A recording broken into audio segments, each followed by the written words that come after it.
Welcome to Telugu one news. నేను మహాలక్ష్మి. ఏపీలో BJP route అదేనా? తెలుగుదేశం జనసేన పార్టీలు ఇప్పటికే తమ పొత్తు ఖరారు చేశాయి.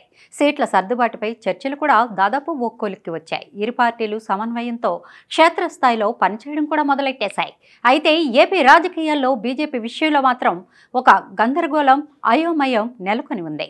ఇక ఢిల్లీలో దోస్తీ, గల్లీలో కుస్తీ అన్నట్లుగా ఆ పార్టీ ఏపీలోని అధికార వైసీపీ విషయంలో వ్యవహరిస్తోంది. బీజేపీ కూడా ఏపీలో తెలుగుదేశం జనసేన పార్టీలతో కలిసే ఎన్నికలకు వెళ్తుందన్న చర్చ కూడా ఏపీ రాజకీయాల్లో చాలా గట్టిగానే జరుగుతోంది. ముఖ్యంగా బీజేపీ రాష్ట్ర అధ్యక్షురాలిగా పురంధేశ్వరి బాధ్యతలు చేపట్టినప్పటి నుంచి ఇది మరింత జోరందుకుంది. బీజేపీకి ముందు ఆ పార్టీ రాష్ట్ర అధ్యక్షుడిగా ఉన్న సోము వీర్రాజు జాతీయ పార్టీ అయిన బీజేపీని ఏపీలో అధికార వైసీపీకి బి టీం అన్నట్లుగా మార్చేశారు. అప్పట్లో పార్టీ రాష్ట్ర నాయకుల్లో తీవ్ర అసంతృప్తి కావడంతో పార్టీ హైకమాండ్ రంగంలోకి దిగింది. అప్పట్లో రాష్ట్ర పర్యటనకు వచ్చిన ప్రధాని మోడీ స్వయంగా గ్రామాన అధికార వైసీపీ తప్పిదాలపై ఛార్జిషీట్లు విడుదల చేయాలని పార్టీ రాష్ట్ర శాఖను ఆదేశించారు కూడా.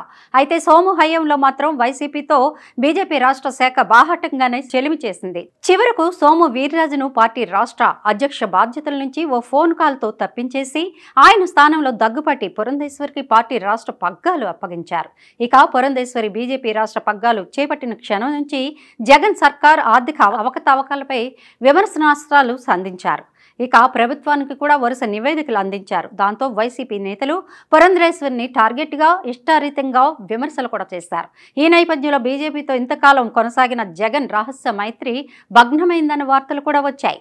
ఆ వార్తలకు బలం చేకూరేలా పురంధేశ్వరి ఏపీలో బీజేపీ జనసేన మైత్రి కొనసాగుతోందని, అవసరమైతే తెలుగుదేశం జనసేన కూటమితో బీజేపీ కలిసి సాగుతుందని ప్రకటించారు. దాంతో ఇంతకాలం బీజేపీ ఎటు అన్న సందిగ్ధతకు దాదాపు తెరపడినట్లేనని పరిశీలకులు విశ్లేషిస్తున్నారు. వైసీపీ రెబల్ ఎంపీ రఘురామకృష్ణరాజు కూడా టీడీపీ జనసేన మధ్య కుదిరిన పొత్తును వైసీపీ వారు ఏమీ చేయలేరని, అలాగే టీడీపీ జనసేన కూటమితో బీజేపీ కలవడాన్ని జగన్ పార్టీ ఆపలేరని వ్యాఖ్యానించారు. తాను తెలుగుదేశం జనసేన బీజేపీల మధ్య చెలిమి ఉండాలని కోరుకుంటున్నానన్నారు.